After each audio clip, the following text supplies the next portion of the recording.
Okay, today is the 7th of September. Before I proceed with the suttas, I'd just like to refresh your memory on this Sarakani Sutta. I forgot to mention one or two things that are important, or I forgot to stress. So we look at this Sarakani Sutta 55.24 on page 1811.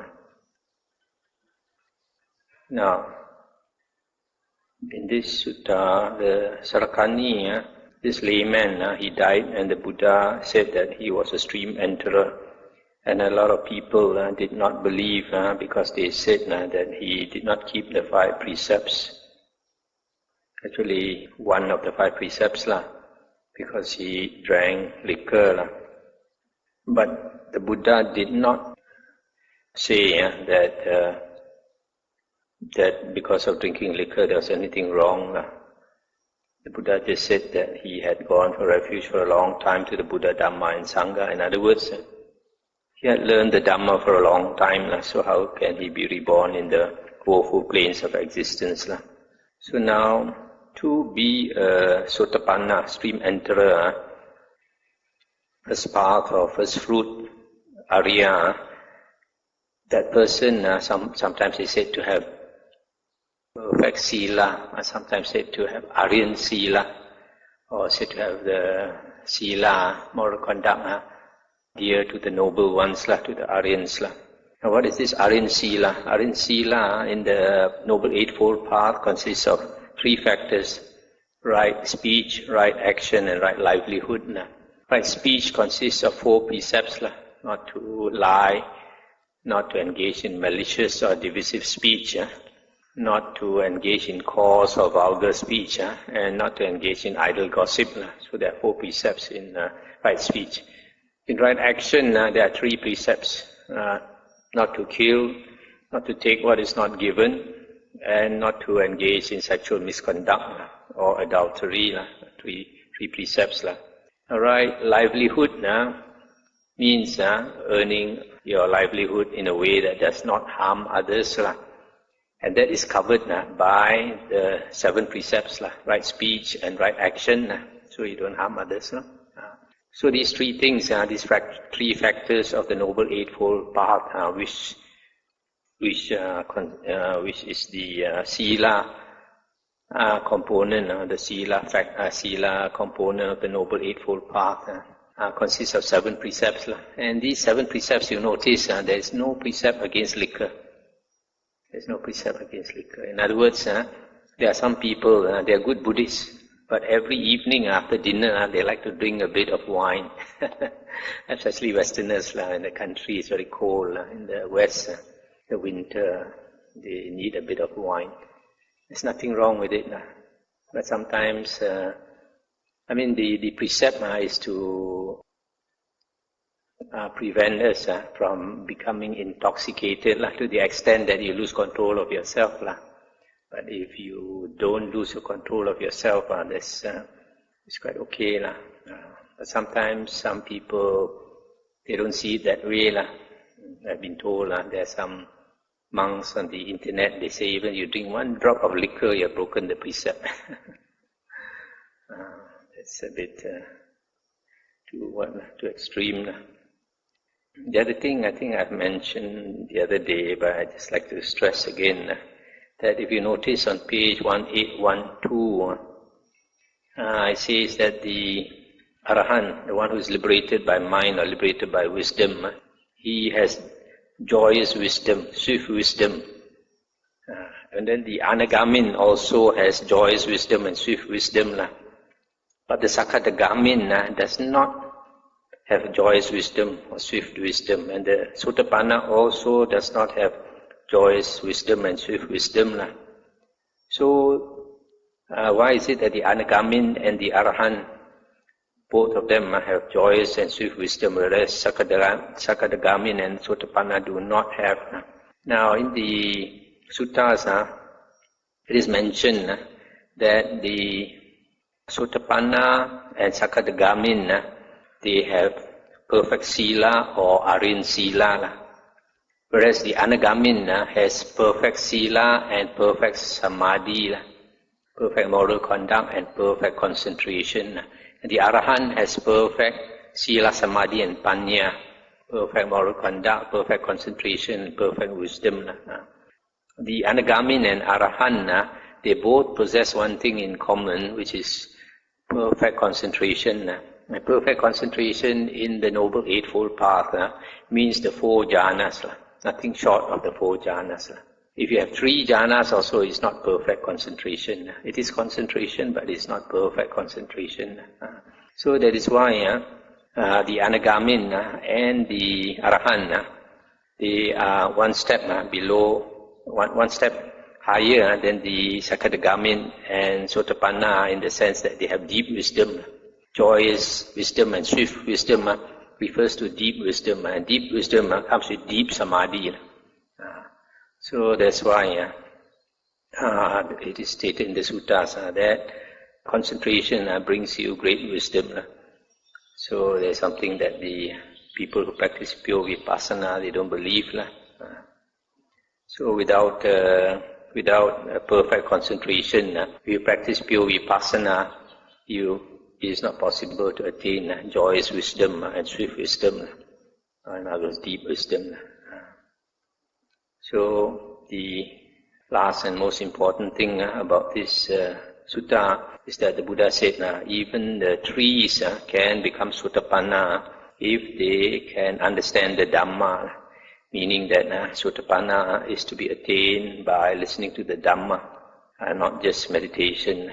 Although meditation does help, does assist, but the most important criterion for attaining stream entry is hearing the Dhamma, because there is one sutta, Anguttara Nikaya 9.20, where it is said that the Sotapanna, or it's implied that the Sotapanna has right view. Right view.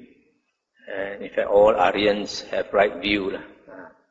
Right view is obtained with 2 conditions, as mentioned in the Majjhima Nikaya Sutta 43. One is the voice of another, in other words, somebody else teaching you the Dhamma. And then you have Yoniso Manasikara, which can be translated as proper attention or careful attention. Right view comes from somebody else teaching you the Dhamma. So nowadays that would include reading the Nikayas, the original suttas of the Buddha, in the book form.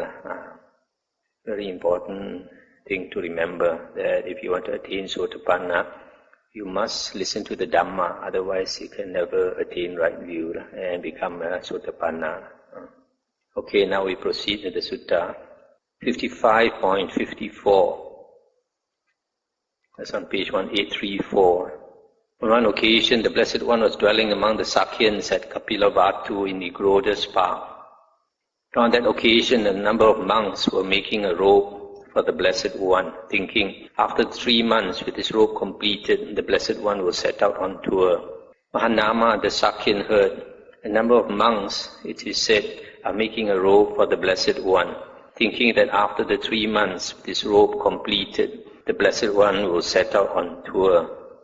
Then Mahanama, the Sakyan, approached the Blessed One, paid homage to him, sat down to one side and said, Venerable Sir, I heard that a number of monks are making a robe for the Blessed One, thinking that after the 3 months, with his robe completed, the Blessed One will set out on tour. Now I have not heard and learned in the presence of the Blessed One how a wise lay follower who is sick, afflicted and gravely ill should be exhorted by another wise lay follower. I'll stop here for a moment. So here, Mahanama is asking if a good Buddhist is dying, how should another lay Buddhist advise him? This is something you ought to know in case one of your Buddhist friends is passing away. And the Buddha said, a wise lay follower, Mahanama, who is sick, afflicted and gravely ill, should be consoled by another wise lay follower with 4 consolations. Let the Venerable One be consoled. You have confirmed confidence in the Buddha thus. The Blessed One is a teacher of devas and humans, enlighten the Blessed One.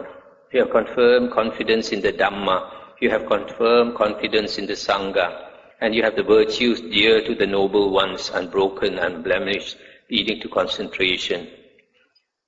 After a wise lay follower who is sick, afflicted and gravely ill, has been consoled by a wise lay follower with these 4 consolations, he should be asked, "Are you anxious about your mother and father?" If he says, "I am," he should be told, "But good sir, you are subject to death. Whether you are anxious about your mother and father or not, you will die anyway. So please abandon your anxiety about your mother and father." If he says, "I have abandoned my anxiety about my mother and father," he should be asked, "Are you anxious about your wife and children?" If he says, "I am," he should be told, "But good sir, you are subject to death.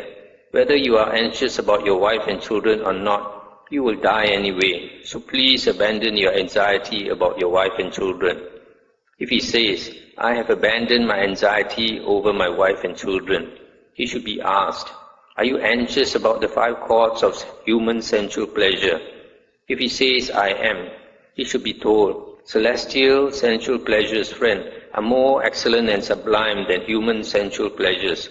So please withdraw your mind from human sensual pleasures and resolve on the devas of the realm of the 4 great kings." If he says, "My mind has been withdrawn from human sensual pleasures and resolve on the devas of the realm of the 4 great kings," he should be told, "The Tavatimsa devas, friend, are more excellent and sublime than the devas of the realm of the 4 great kings. So please withdraw your mind from the devas of the realm of the 4 great kings and resolve on the Tavatimsa devas." If he says, "My mind has been withdrawn from the devas of the realm of the 4 great kings and resolved on the Tavatimsa devas," he should be told, "More excellent and sublime friend than the Tavatimsa devas are the Yama devas. Similarly, the Tusita devas, Nimanarati devas, Paranimitta Vassavati devas. The Brahma world, friend, is more excellent and sublime than the Paranimitta Vassavati devas. So please withdraw your mind from the Paranimitta Vassavati devas and resolve on the Brahma world." If he says, "My mind has been withdrawn from the Paranimitta Vassavati devas and resolved on the Brahma world," he should be told, "Even the Brahma world, friend, is impermanent, unstable, included in identity. So please withdraw your mind from the Brahma world and direct it to the cessation of identity." If he says, "My mind has been withdrawn from the Brahma world, I have directed my mind to the cessation of identity," then Mahanama, I say there is no difference between a lay follower who is thus liberated by mind and a monk who has been liberated by mind for 100 years. That is between one liberation and the other. That's the end of the sutta. So here, if the person dying is a good Buddhist who understands the Dhamma, then you remind him that he has these 4 factors of stream and tree. So he'll be happy. And then after that, you ask him whether he still has anxiety or attachment to the parents. And if he says he has, then you tell him to let go, because you're going to die anyway. You have to let go. So after he says he has let go, then you ask him to let go the wife and children, the direct family. Then after that, human sensual pleasures. And then after that, the heavens, one by one, until the Brahma heavens. And then after that, you advise him that even the Brahma world is impermanent, unstable, and to direct his mind to cessation of identity. That means to get rid of identity view, not to identify the self with the body and the mind. And if he's a wise Buddhist who has understood the Dhamma, perhaps he can do this and become liberated. But this type of advice you can only give somebody who has practiced the Dhamma for a long time. Otherwise, he won't be able to follow. A lot of people, when they are on their deathbed, they're so panicky and their mind is so disturbed, you cannot talk to them like that. They'll be seeing visions and frightened and all that. That's why I always say it takes many years to prepare for death. So that's the last sutta that I am going to read on this chapter, on the Sotapatti Samyutta. Now we come to the last chapter, 56th chapter, called the Sacca Samyutta. Sacca means the truths, meaning like the Four Noble Truths of the Buddha. So this chapter is about the Four Noble Truths, basically. The first sutta is 56.1. At Savatthi, the Buddha said, monks, develop concentration, samadhi. A monk who is concentrated understands things as they really are.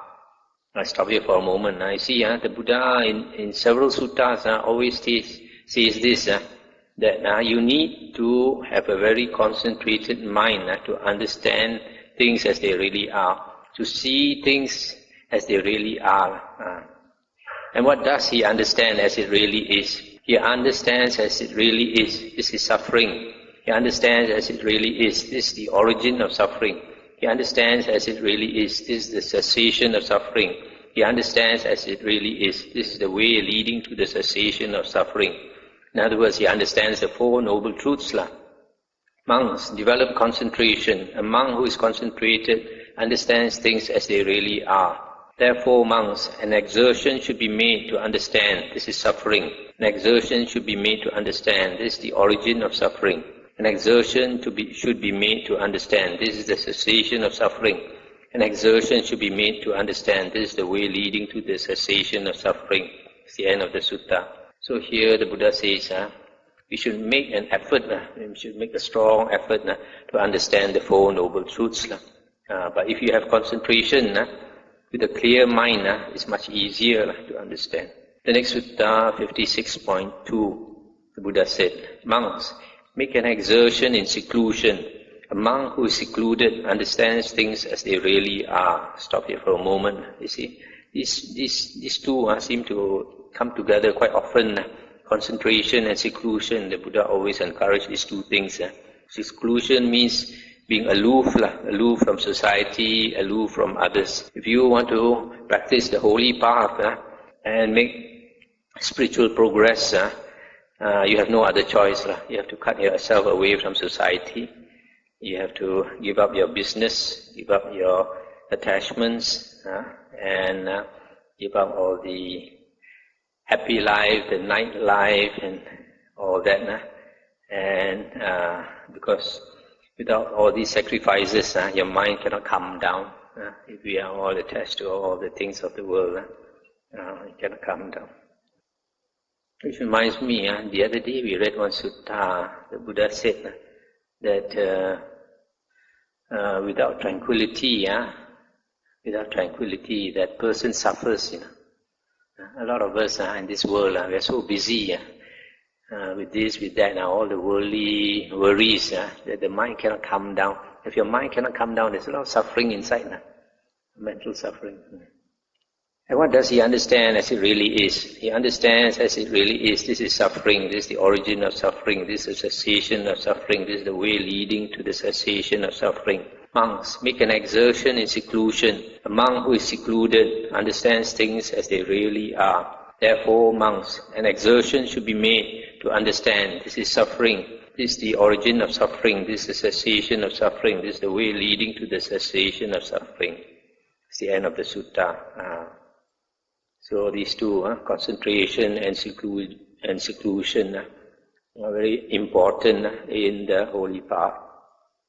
56.3, Buddha said, monks, whatever clansmen in the past rightly went forth from the household life into homelessness, all did so in order to make the breakthrough to the Four Noble Truths as they really are. Whatever clansmen in the future will rightly go forth from the household life into homelessness, all will do so in order to make the breakthrough to the Four Noble Truths as they really are. Whatever clansmen at present have rightly gone forth from the household life into homelessness. All have done so in order to make the breakthrough to the noble truths as they really are. What for? The noble truth of suffering, the noble truth of the origin of suffering, the noble truth of the cessation of suffering, the noble truth of the way leading to the cessation of suffering. Whatever clansmen rightly went forth will rightly go forth, have rightly gone forth from the household life into homelessness. All have done so in order to make the breakthrough to these four noble truths as they really are. Therefore, monks, an exertion should be made to understand this is suffering, this is the origin of suffering, this is the cessation of suffering, this is the way leading to the cessation of suffering. So the objective in going forth, in other words, to practice the holy path, to walk the holy path, is to understand the Four Noble Truths. The Four Noble Truths are the most important Dhamma in the Buddha's teachings, because if you understand the Four Noble Truths fully, you will be liberated fully. If you understand the Four Noble Truths partially, you will be liberated partially. You become an Arya. 56.7. Monks, do not think evil and unwholesome thoughts, that is, sensual thoughts, thoughts of ill will, thoughts of harming. For what reason? These thoughts, monks, are unbeneficial, irrelevant to the fundamentals of the holy life, and do not lead to revulsion, to dispassion, to cessation, to peace, to direct knowledge, to enlightenment, to nibbana. When you think, monks, you should think, this is suffering. You should think, this is the origin of suffering. You should think, this is the cessation of suffering. You should think, this is the way leading to the cessation of suffering. For what reason? These thoughts, monks, are beneficial, relevant to the fundamentals of the holy life, and lead to revulsion, to dispassion, to cessation, to peace, to direct knowledge, to enlightenment, to nibbana. Therefore, monks, an exertion should be made to understand this is suffering, this is the origin of suffering, this is the cessation of suffering, this is the way leading to the cessation of suffering. Ordinary worldlings, ordinary people, their thoughts have these three ingredients: sensual thoughts, ill will or thoughts of anger, and thoughts of harming others. But one who practices the spiritual path, he should instead direct his thinking to the thoughts of the Four Noble Truths, thoughts of the Dhamma. Thoughts of the Dhamma are lofty thoughts, higher thoughts. These ordinary unwholesome thoughts are base thoughts. Low thoughts will bring you to a low rebirth. High thoughts will bring you to a high rebirth. 56.10, the Buddha said, monks, do not engage in the various kinds of pointless talk. That is, talk about kings, thieves, and ministers of state. Talk about armies, dangers and wars. Talk about food, drink, garments and beds. Talk about garlands and scents.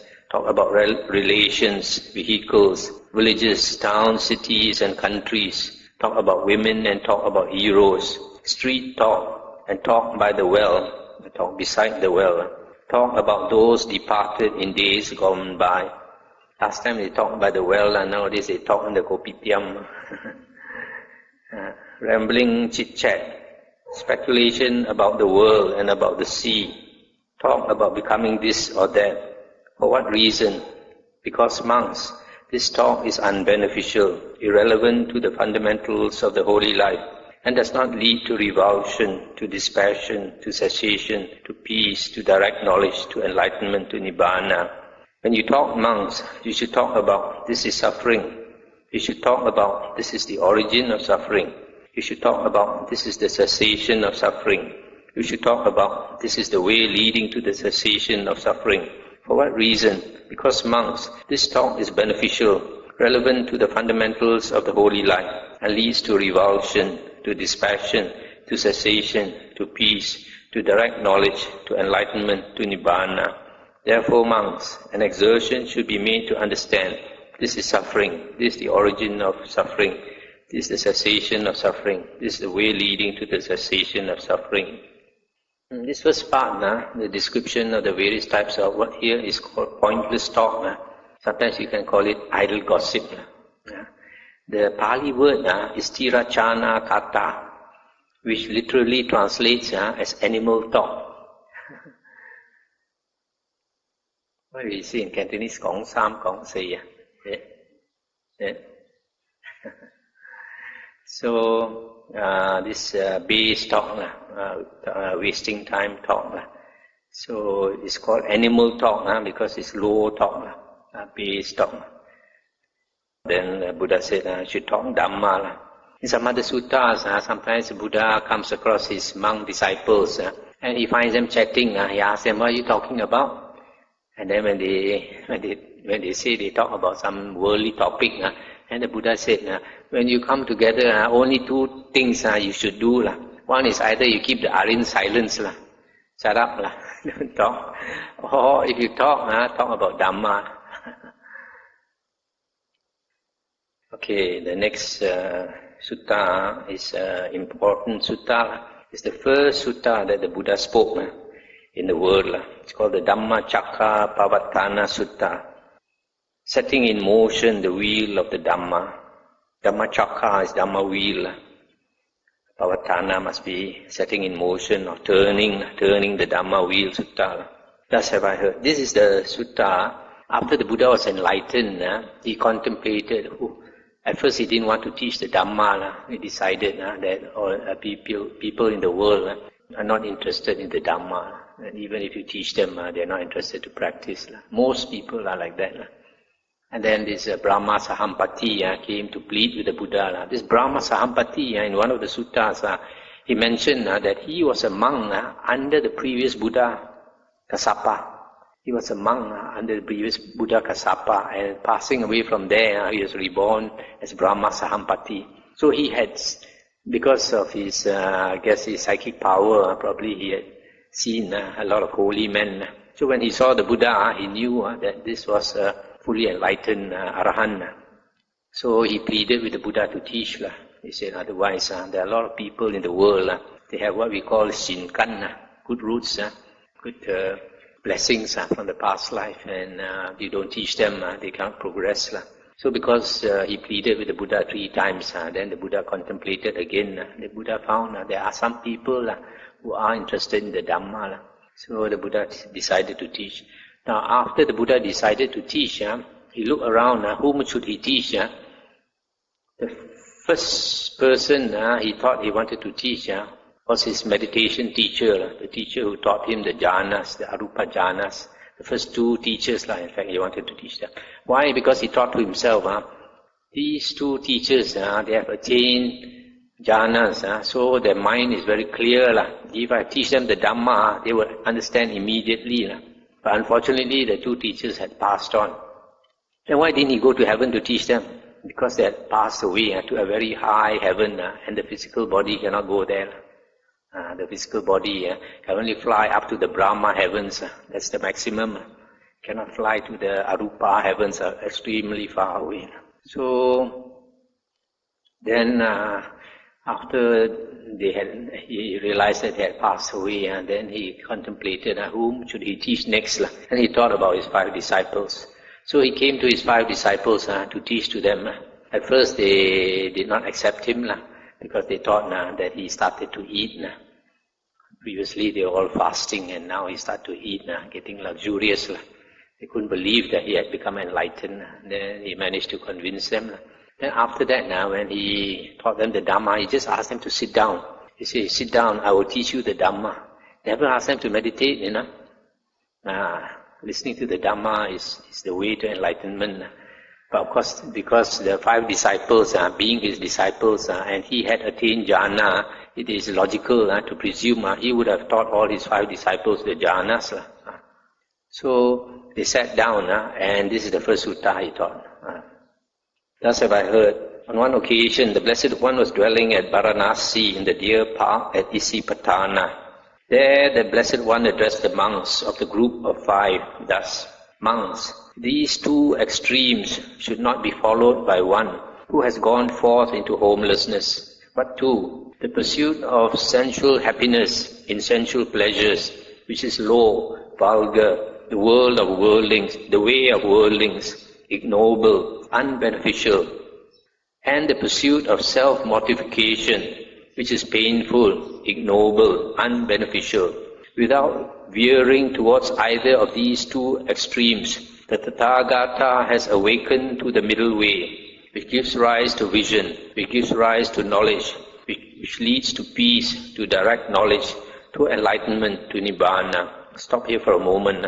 So the Buddha is saying that there are two extremes in this world. One extreme is the extreme of ordinary worldlings who pursue sensual pleasures, keep on enjoying sensual pleasures, which is unbeneficial. The other extreme is the extreme of the ascetics who practice self-mortification, or in Chinese we call Ku Sing, ascetic practices which they kind of torture themselves, go naked, do things like hold their one hand up for years on end until the hand becomes stiff, or other ways of torturing themselves. So one extreme is to enjoy too much. The other extreme is to torture yourself for no good purpose. And what monks is the middle way awakened to by the Tathagata, which gives rise to vision, which leads to Nibbana. It is this noble eightfold path, that is, right view, right thoughts, right speech, right actions, right livelihood, right effort, right recollection, right concentration. This monks is that middle way awakened to by the Tathagata, which gives rise to vision, which gives rise to knowledge, which leads to peace, to direct knowledge, to enlightenment, to Nibbana. Now this monks is the noble truth of suffering.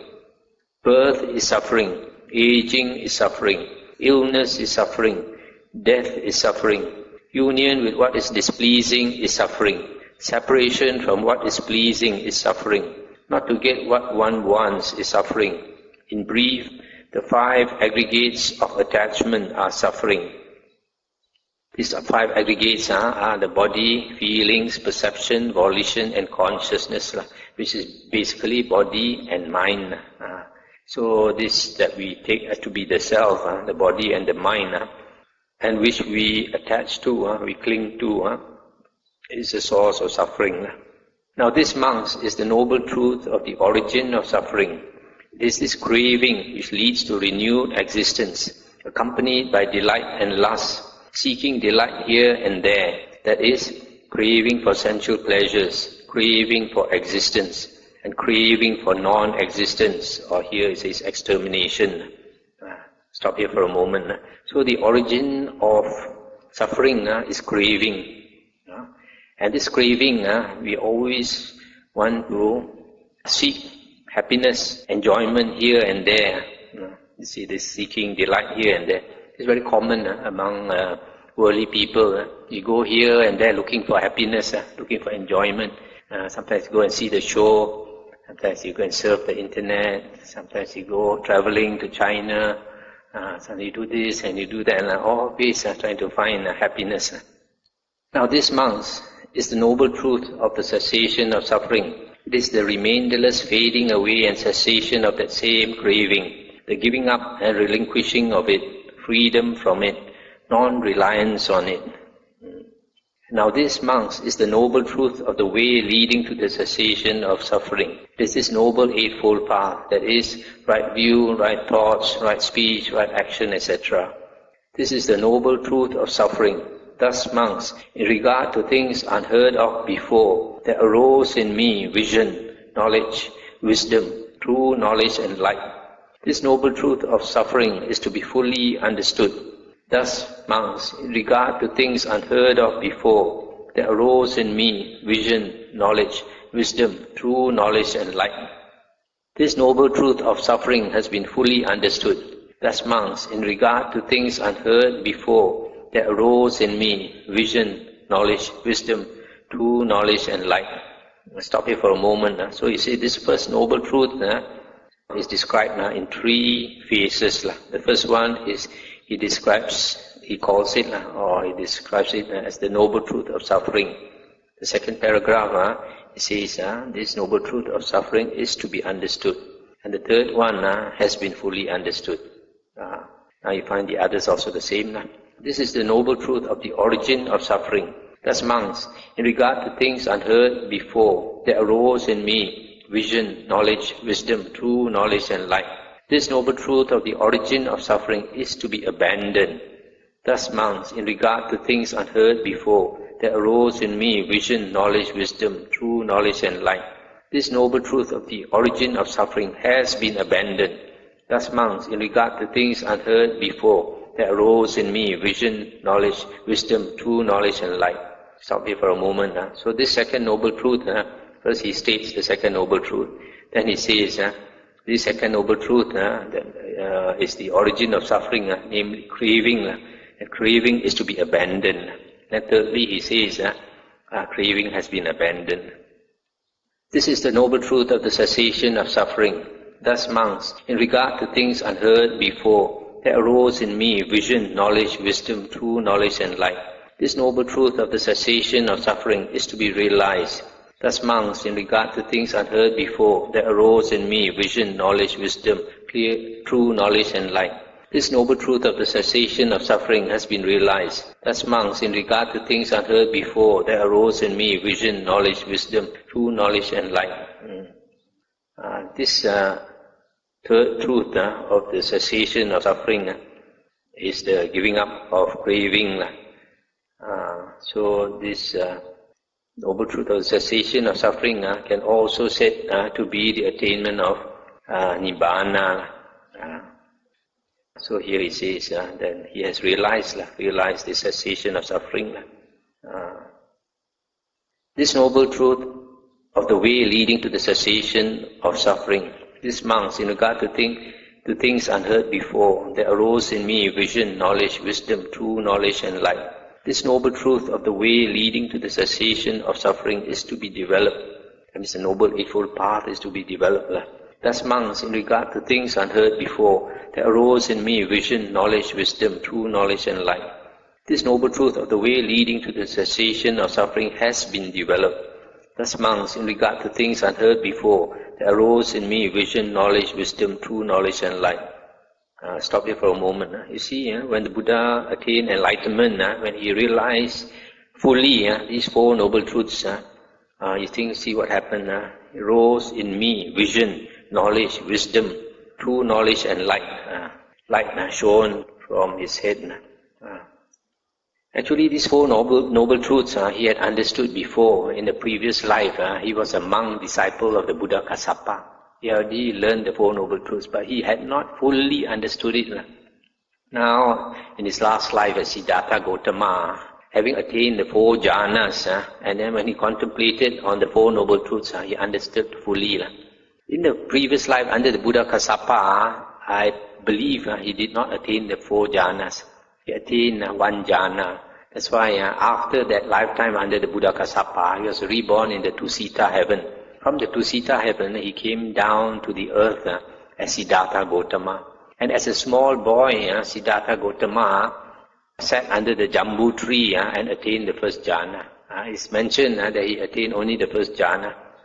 So that means he probably had already cultivated only the first jhana, not anything higher. So if he had only attained the first jhana, this understanding of the Four Noble Truths is not, as we read, not of swift wisdom, not of joyous wisdom. So he probably, in the previous life under Buddha Kassapa, he had become a Sakadagamin, second fruit attainer. So when he came back as Siddhartha Gautama, it was time for him to attain enlightenment. So that's how, even though he had such a good life, he gave up everything and went forth, renounced everything. So long, monks, as my knowledge and vision of these Four Noble Truths as they really are in the 3 phases and 12 aspects was not thoroughly purified in this way, I did not claim to have awakened to the unsurpassed perfect enlightenment in this world with its Devas, Mara and Brahma, in this generation with its ascetics and Brahmins, its Devas and humans. But when my knowledge and vision of these four noble truths, as they really are, in the 3 phases and 12 aspects, was thoroughly purified in this way, then I claim to have awakened to the unsurpassed perfect enlightenment in this world, with its Devas, Mara and Brahma, in this generation with its ascetics and Brahmins, its Devas and humans. The knowledge and vision arose in me. Unshakable is the liberation of my mind. This is my last birth. Now there is no more renewed existence. This is what the Blessed One said. Elated, the monks of the group of 5 delighted in the Blessed One's statement. And while this discourse was being spoken, there arose in the Venerable Kondanya, thus free, stainless vision of the Dhamma. Whatever is subject to origination is all subject to cessation.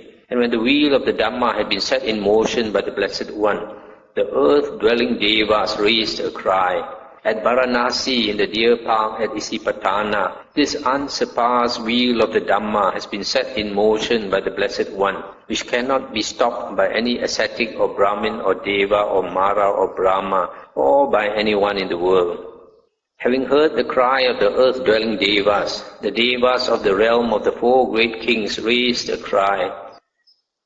The same thing they said, At Varanasi, in the deer park at Isipatana, this unsurpassed wheel of the Dhamma has been set in motion by the Blessed One, which cannot be stopped by any ascetic or Brahmin or Deva or Mara or Brahma, or by anyone in the world. Having heard the cry of the Devas of the realm of the 4 great kings, the Tavatimsa Devas raised the same cry, followed by the Yama Devas, then the Tusita Devas, then the Nimanarati Devas, then the Paranimitta Vasavati Devas, up to the Devas of the Brahma's company. They raised the same cry, namely, at Varanasi, in the deer park at Isipatana, this unsurpassed wheel of the Dhamma has been set in motion by the Blessed One, which cannot be stopped by any ascetic or Brahmin or Deva or Mara or Brahma, or by anyone in the world. Thus at that moment, at that instant, at that second, the cry spread as far as the Brahma world, and this 10,000-fold world system shook, quaked and trembled, and an immeasurable glorious radiance appeared in the world, surpassing the divine majesty of the Devas. Then the Blessed One uttered this inspired utterance, Kondanya has indeed understood. Kondanya has indeed understood. In this way, the Venerable Kondanya acquired the name Anya Kondanya, Kondanya who has understood. That's the end of the sutta. So you see, when the Buddha gave the discourse, out of 5 monks, only one happened to understand and attain the vision of the Dhamma, that means attain stream entry. The others, it took a few more suttas, they heard a few more suttas before they attained. All of them attain enlightenment. But you see, when the Buddha set in motion this turned the Dhamma wheel, these Devas, they were happy, and they shouted so loud. And one realm after another, they shouted the same thing up to the Brahma heavens. Why were they so happy? Because many of them must have been monks before, monks and nuns in the previous life. That's why they are reborn in the heavens. It's an Indian belief. If you become a monk or a nun, it's natural that you be reborn in the heaven as a Deva or a Devi. Okay, the next sutta.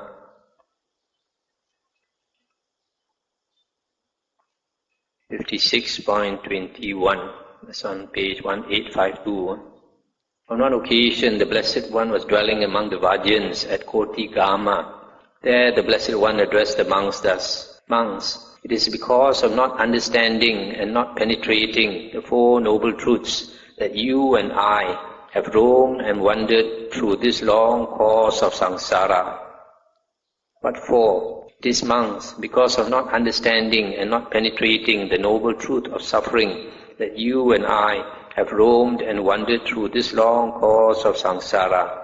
It is because of not understanding and not penetrating the noble truth of the origin of suffering, the noble truth of the cessation of suffering, the noble truth of the way leading to the cessation of suffering, that you and I have roamed and wandered through this long course of samsara.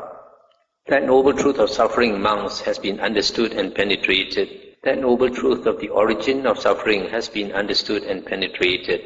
That noble truth of the cessation of suffering has been understood and penetrated. That noble truth of the way leading to the cessation of suffering has been understood and penetrated.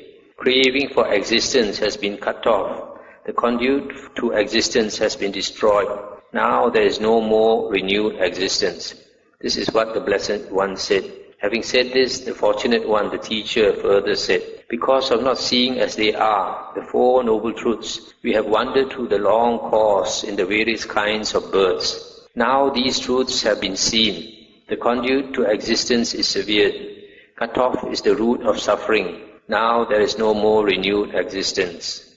That's the end of the sutta.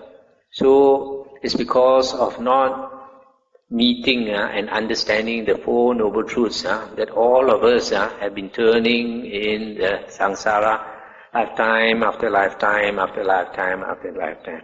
Now we are very lucky that we have met the true Dhamma, so we should take this opportunity to really study and understand the Buddha's words so that at least we attain stream entry and we will not be reborn in the woeful planes of existence again. And if you are not born in the woeful planes of existence, then there's not much suffering left. So you can take a slow boat out of samsara. There's one thing I want to mention here. The Buddha says the craving for existence has been cut off. Earlier, we in the sutta we read about the three types of craving. Craving is the root of suffering. The cause of suffering is craving. And it was mentioned earlier in the sutta that there are three types of craving. Craving for sensual pleasures, craving for existence, and craving for non-existence. Craving for sensual pleasures, I think most of us we understand. We crave for worldly happiness, worldly enjoyment. That's why you want to seek delight here and there, going here, going there, always looking for enjoyment. Then the second one is craving for existence. This is the will to live. The will is to live is very strong. That's when we are dying, most people refuse to let go. So we cling on. Our willpower, our mind is very strong. So the body is breaking up and giving us a lot of suffering. But because our willpower is so strong, we keep clinging. Even though we suffer, also we bear. We keep clinging for many days until it becomes quite torture. And too many days you can't stand it, because all of us we have a threshold of pain beyond a certain limit. We don't want to stand it anymore. Then only we let go. When we let go of the will to live, then only we go for rebirth. The second condition for the origin of suffering is this craving for existence. The third one is a bit harder for many people to understand. Craving for non-existence. Why is it craving for non-existence will bring you to rebirth, to suffer? This craving for non-existence, there are two types. One is like a person experiences a lot of dukkha. Say for example, his business collapses because of recession, becomes a bankrupt. So some people commit suicide. They want to die. They want to exterminate themselves. But at the moment of dying, their mind is very agitated. Their greed, hatred, and delusion is still very strong. So when they die with that kind of mind, and they will, even though they think they don't want to live, but actually they're still clinging to life. I know of somebody who tried to commit suicide. He tried many times to commit suicide. He could not succeed. So eventually one day he went to a mining pond, a deep mining pond. Jumped into the mining pond. He started to drown. When he was starting to drown, the water starting to swallow the water. Then he panicked. Then he swam out of the pond. So then, you see, even though initially he thought he wants to commit suicide, but when he's actually dying, then he realizes, I want to live. Then he swam out of the pond. So a lot of people like that. Because of delusion, we think we want to die, but actually the will to live is very strong. So that is one type of person who commits suicide. Another type of person in this category, craving for non-existence, is the ascetic. The holy man who is practicing to get out of samsara. The desire is so strong that he practices with too much effort. He goes through all kinds of ascetic practices, like the Buddha. Becomes a naked ascetic, lives in the deep forest, only on fallen fruits and on the roots and all that. He suffers so much because of the extreme desire to get out of samsara. So he cannot get out of samsara. You remember the first sutta we read in this Samyutta Nikaya? There was the first sutta. What did he say? When I stood still, I sang. When I strove too hard, I was whirled around. Without standing still, without striving, I crossed the flood. The middle path. No effort, you will sing. Too much effort, you get whirled around. So in the case of this ascetic, he got too much effort. He put too much effort. So when a person puts too much effort, this ascetic, his mind is extremely agitated. So when he's agitated, the mind is agitated. He cannot attain nibbana because nibbana is a cool state. The mind is cool. So like a Westerner would say, I have to play it cool. Okay, now the next sutta, 56.23. At Savatthi, the Buddha said, monks, there are these four noble truths. What four? The noble truth of suffering, the noble truth of the way, of the origin of suffering, the noble truth of the cessation of suffering, the noble truth of the way leading to the cessation of suffering. It is because he has fully awakened to these four noble truths as they really are, that the Tathagata is called the Arahant, the perfectly enlightened one, Sammasambuddha. Therefore, monks, an exertion should be made to understand this is suffering, this is the origin of suffering, this is the cessation of suffering, this is the way leading to the cessation of suffering. That's the end of the sutta. So this sutta says that an Arahant, a Sammasambuddha, attains enlightenment because of fully understanding the Four Noble Truths. So of all the Dhammas taught by the Buddha, the Four Noble Truths are the most important truths. So to attain enlightenment, you must understand fully the Four Noble Truths. 56.24 at Savatthi. Monks, whatever Arahants, Sammasambuddhas in the past fully awakened to things as they really are, all fully awakened to the Four Noble Truths as they really are. Whatever Arahants, Sammasambuddhas in the future will fully awaken to things as they really are, all will fully awaken to the Four Noble Truths as they really are. Whatever Arahants, Sammasambuddhas at present have fully awakened to things as they really are, all have fully awakened to the Four Noble Truths as they really are. What for? The noble truth of suffering, the noble truth of the origin of suffering, the noble truth of the cessation of suffering, the noble truth of the way leading to the cessation of suffering. Whatever Arahants, Sammasambuddhas, fully awakened ones, will fully awaken, have fully awakened to things as they really are. All have fully awakened to these Four Noble Truths as they really are. Therefore, monks, an exertion should be made to understand this is suffering, this is the origin of suffering, this is the cessation of suffering, this is the way leading to the cessation of suffering. So this sutta also says that all Buddhas and all Arahants, whether past, present or future, all become enlightened because of understanding the Four Noble Truths. So the four Noble Truths are extremely important. But understanding of the Four Noble Truths are at different levels.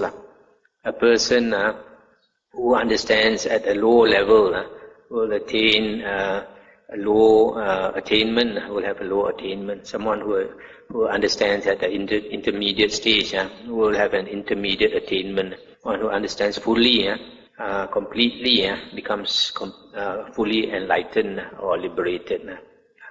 But if you look at the Mahayana books, they like to belittle the Four Noble Truths, the dependent origination, 12 links are dependent origination and all that, and are saying this is like primary school.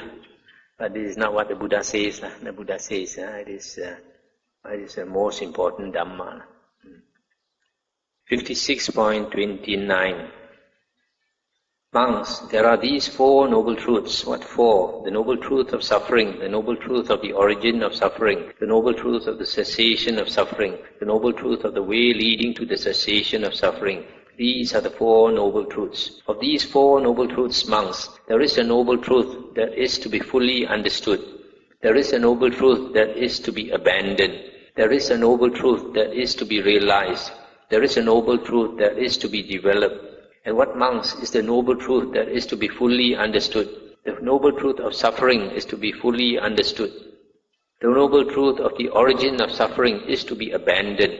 The noble truth of the cessation of suffering is to be realized. The noble truth of the way leading to the cessation of suffering is to be developed. Therefore, monks, an exertion should be made to understand this is suffering, this is the origin of suffering, this is the cessation of suffering, this is the way leading to the cessation of suffering. That's the end of the sutta. So here the Buddha says that the noble truth of suffering is to be understood. So we have to understand suffering. Now to understand suffering, we have to know where suffering comes from. And we know suffering comes from attachment to our five aggregates. And also you can say there is suffering because we have a self. We have an identity view. We have this conceit, I am or I exist. So all this is a tangle, is what we call pasikat, like a string, all connected, all tied up. So we have to unravel this slowly. So we have to understand from learning the Dhamma. First we learn the theory, and we learn the theory from the Dhamma. Then we practice meditation to sharpen our mind. When we sharpen our mind, then we see things more clearly. So these two things we develop at the same time. As we meditate, we learn the Dhamma. As we meditate, we learn the Dhamma, and we keep progressing in this way. These are the two cornerstones of the holy life. Learning the original Dhamma of the Buddha and practicing samatha meditation. In fact, in the Buddha's teachings, there's only one meditation, that is samatha meditation. The practice of vipassana is in a way not meditation, it's called contemplation. Contemplation means listening to the Dhamma and contemplating the Dhamma, reflecting on the Dhamma.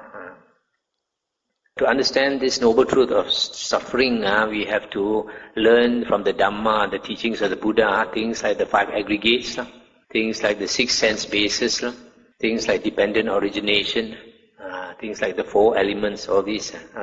And then the noble truth of the origin of suffering is to be abandoned. The origin of suffering is craving. So craving has to be abandoned. But for craving to be abandoned, it's not so easy, Firstly, you have to see, realize that craving is the source of suffering. And then even though you know craving is the source of suffering, if your mind is not strong, you cannot let go. A lot of things we know is wrong, but we cannot let go. The spirit is willing, but the flesh is weak. So we have to make our mind strong by meditation, and then only we can let go of this craving. And then the noble truth of the cessation of suffering is to be realized. That means nibbana, letting go of greed, hatred and delusion. That is a long process. And then the noble truth of the way leading to the cessation of suffering is to develop. The Noble Eightfold Path is to develop. And in the Majjhima Nikaya, Sutta 117, it says the Noble Eightfold Path is to be developed one by one. The factors starting with right view. First, you must get right view from studying the Buddha's words, and then right view will bring you to practice right speech, and right speech will bring you to right action, and right action will bring you to right livelihood. Right livelihood will bring you to right effort, right recollection, right concentration.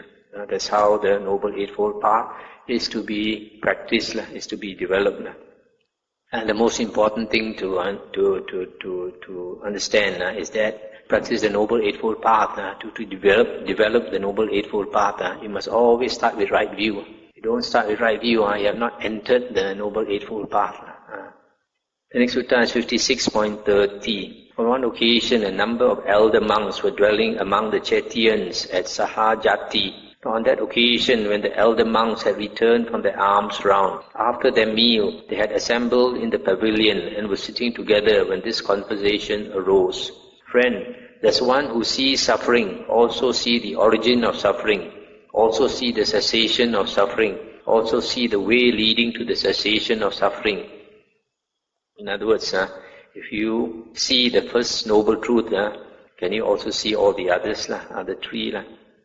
When this was said, the Venerable Gavampati said to the elder monks, Friends, in the presence of the Blessed One, I have heard and learned this. Monks, one who sees suffering also sees the origin of suffering, also sees the cessation of suffering, also sees the way leading to the cessation of suffering. One who sees the origin of suffering also sees suffering, also sees the cessation of suffering, also sees the way leading to the cessation of suffering. One who sees the cessation of suffering also sees suffering, also sees the origin of suffering, also sees the way leading to the cessation of suffering. One who sees the way leading to the cessation of suffering also sees suffering, also sees the origin of suffering, also sees the cessation of suffering.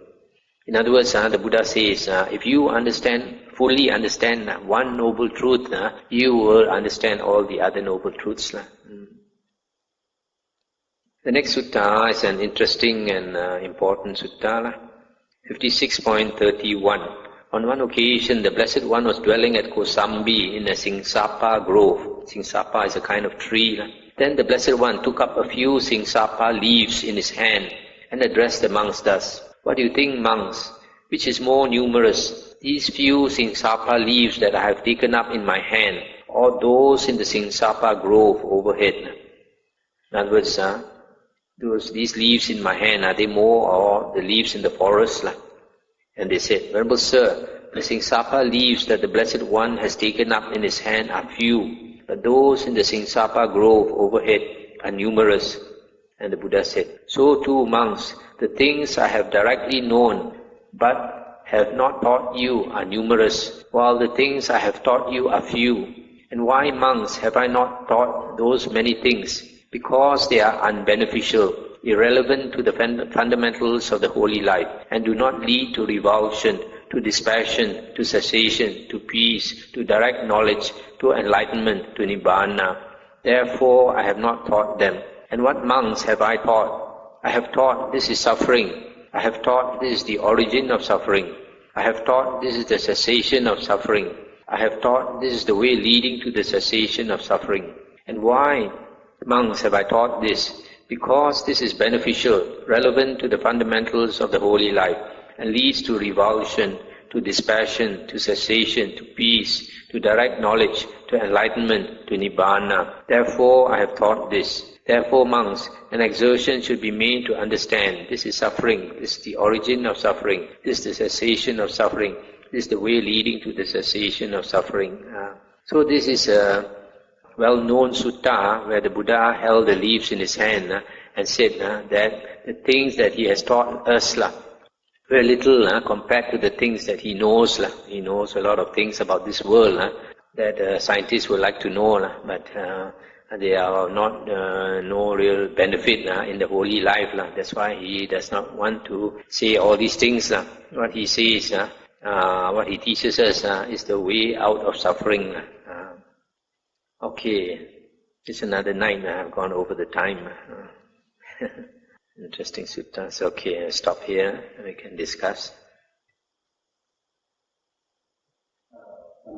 Yeah.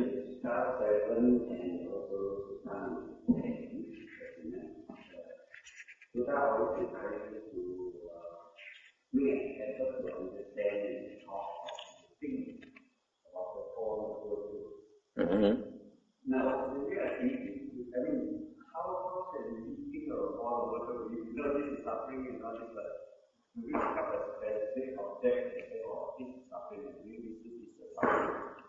And we think along the line. No, to see suffering, you have to see impermanence. You have to see how conditions are so impermanent that they change, they rise and pass away, rise and pass away.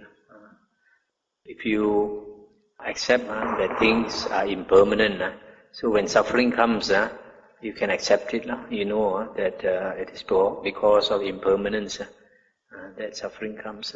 And also because of impermanence, that suffering can also go away. So when we understand the Dhamma, whatever happens in the world, whatever suffering that comes to us, we accept it. We don't cry and become frustrated and all that. So that's why in the suttas the Buddha says that an ordinary worldling, is stabbed by two knives. A knife of bodily pain as well as a knife of mental pain. But the Arya, the person who understands the Dhamma, he only has bodily pain. He does not have mental pain. Whatever comes his way, he just knows it's due to causes and conditions. So he does not think too much about it. He just proceeds to do what needs to be done.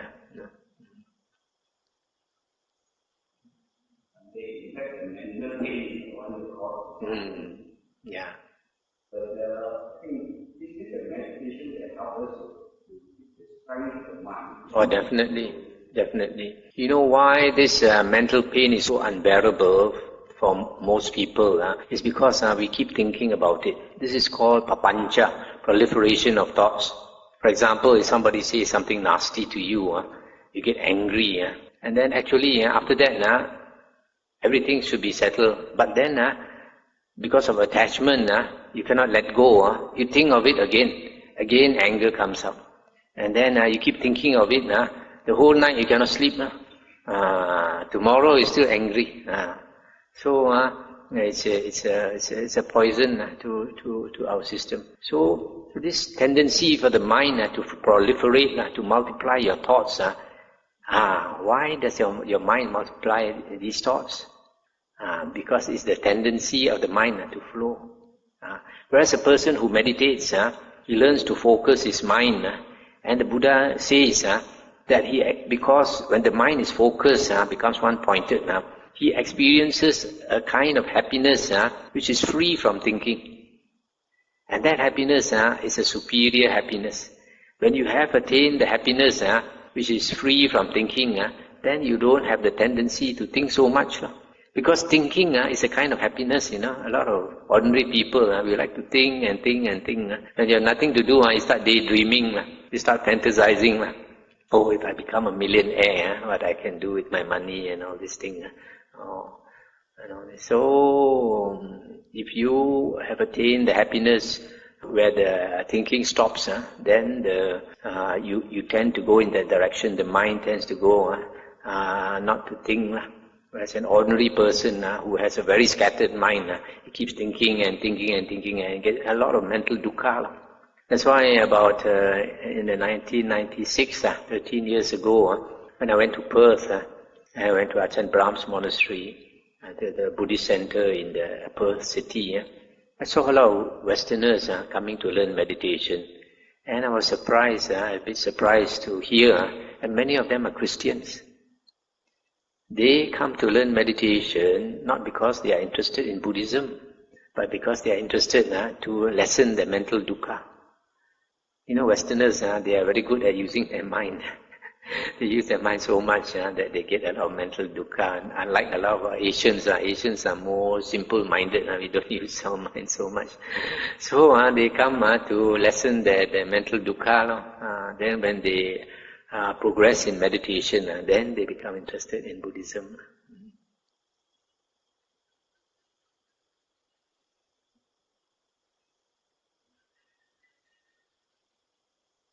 Nowadays, now and then you read in the papers, people become crazy because of using the mind too much. Start killing people and all that.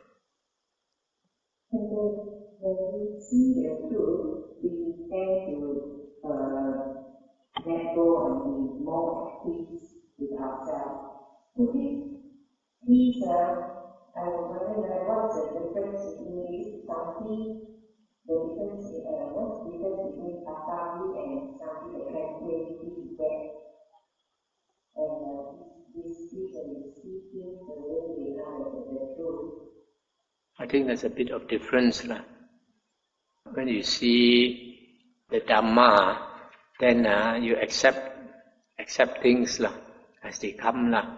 But the other one, the passaddhi, the tranquility, comes from a focused mind, a concentrated mind, a mind that has attained jhana. So, for example, Sotapanna, stream enterer, after learning the Dhamma, so he accepts things that come his way, so he has peace of mind. But that is not deep peace. That is not deep peace. The passaddhi, the tranquility of mind, is a deeper peace. It's a deeper peace. But then, of course, the first one, the santi, the understanding of the Dhamma, helps you to progress in the direction of attaining the jhanas.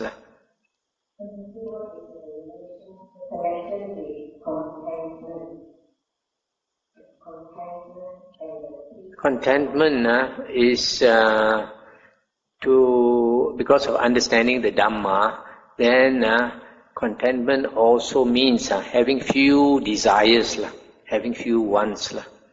So you don't think of wanting this and wanting that. And it helps a lot. Contentment is very much helped by passaddhi. Because if you understand the Dhamma, then you have peace of mind, and then contentment to a certain degree, to a slight degree, follows naturally. But if you have attained the jhanas and attained tranquility, then you find happiness within you, in your mind. In which case, you don't look for happiness outside, through sensual pleasures, through sight, sound, smells, taste, and touch. So your contentment, it can also say, is a more deeper contentment when you attain the jhanas.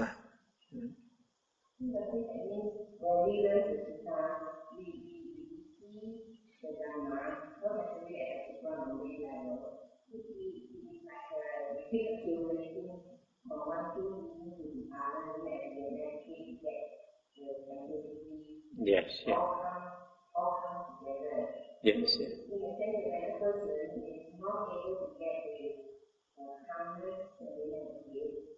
So it is frustrated that they tend to go out and seek. So they understand the Dhamma of not even they tend to go out and rather than sitting down there and driving away the bones. That shows if they go out and look for sensual pleasures, that means they haven't understood the Dhamma. If they have understood the Dhamma, then even though walking the spiritual path is so difficult, then they will keep working on it. Just like, say, for example, a monk who, having understood the Dhamma, he renounces. Then he renounces, he goes to stay in a cave and he practices. When he's practicing in a cave, a lot of defilements come and disturb him.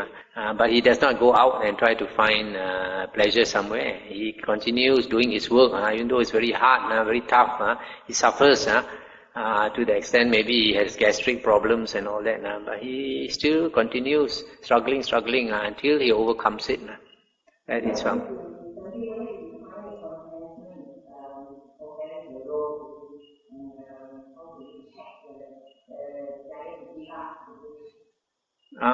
That must come from understanding the Dhamma. That's why the Buddha always says the foundation, there are two foundations, is moral conduct and right view. If you have right view, understanding of the Dhamma, then you know that what is wholesome, what is unwholesome, what is worthy of striving for, what is not worthy of striving for. The Buddha says there are two quests, the noble quest and the ignoble quest. The ignoble quest is the worldly striving. Ordinary worldlings strive for material benefit, for material pleasures and all that. Whereas the Aryan quest is striving for this benefit in the holy life. And if he has that understanding, even though the Aryan quest is very difficult, still he will continue, like the Buddha says, he's willing even let the skin and bones remain, he will still clench his teeth and make the effort. So unless you have that right view, the Aryan right view, you are not willing to suffer for this in the spiritual path.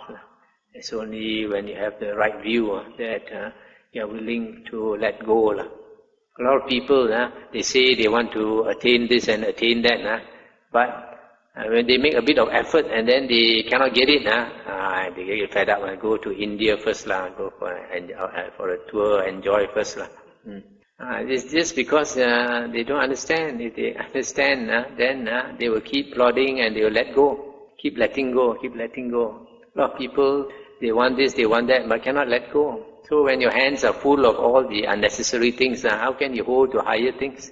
You must let go all the rubbish in your hand, then only you can grab something worthwhile.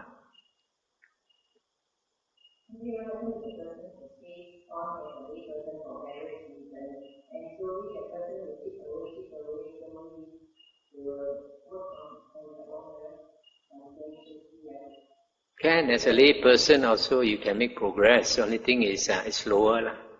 It's slower.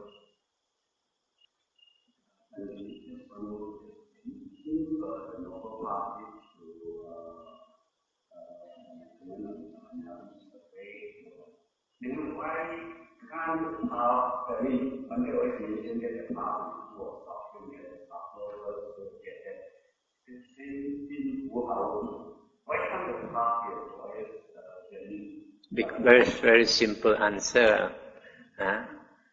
What is good is not cheap. What is cheap is not good. The price of something that is valuable, the price is high. If it's not high, it's not worthwhile. You can't get a Rolls Royce with the price of a Toyota car or something like that, right? So, because the effort now, you need a lot of effort now. But after you make progress, then the path becomes sweet. The initial part is very difficult to strive to attain jhana. But after you have attained jhana, and then even after you have attained jhana, to maintain your jhana is not difficult. It's not easy, There are many people who attain jhana, they fall out of jhana because they cannot let go of worldly things. So to maintain your jhana, you have to keep letting go, aloof from people, and then only your jhana goes deeper and deeper and deeper.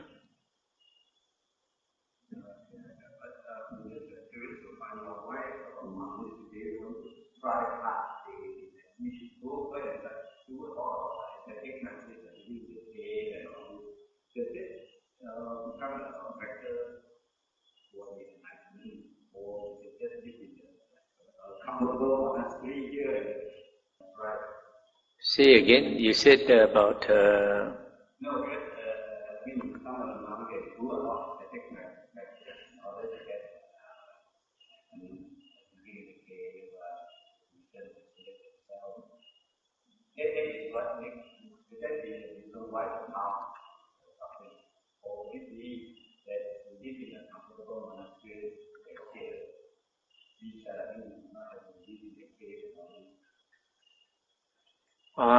you see, when the Buddha first started on the spiritual journey in this last life, he underwent a lot of unbeneficial ascetic practices and suffered a lot.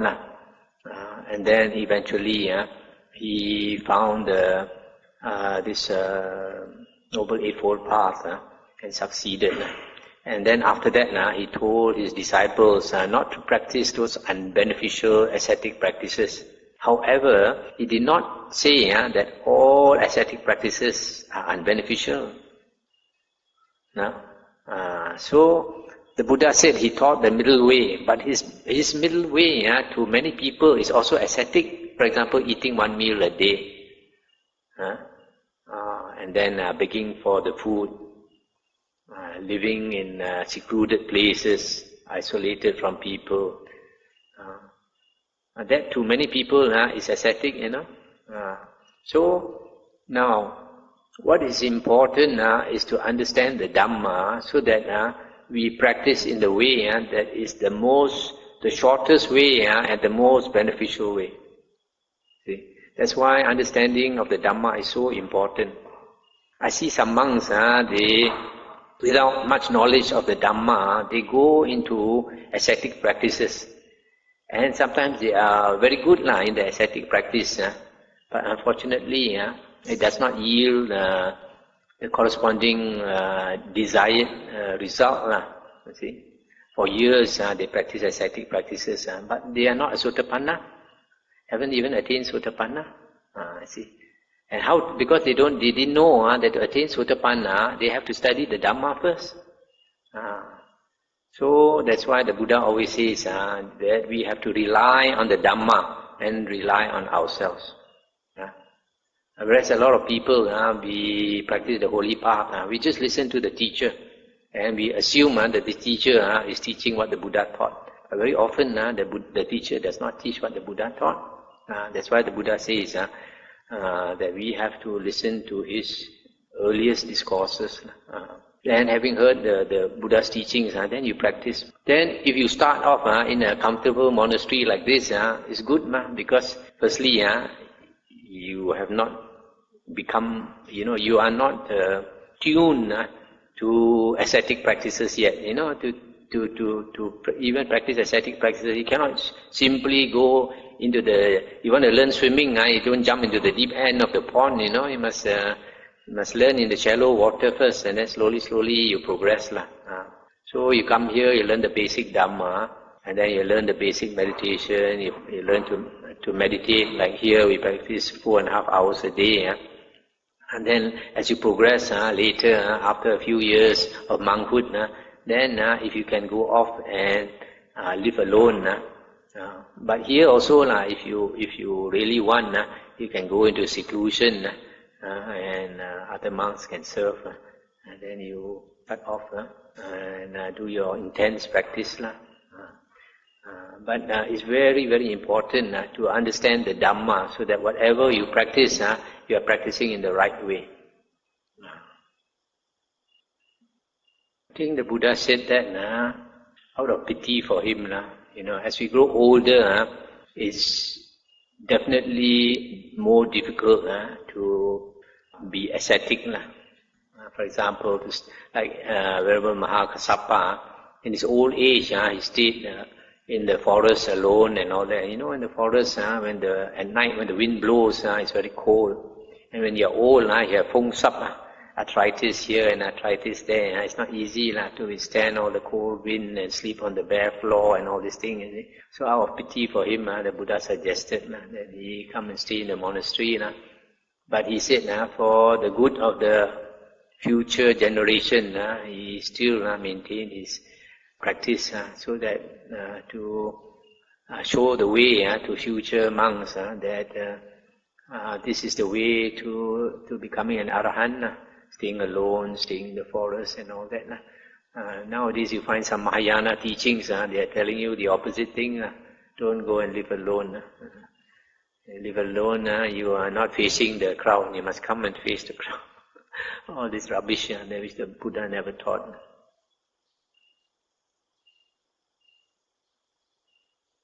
God, shall we end here for tonight?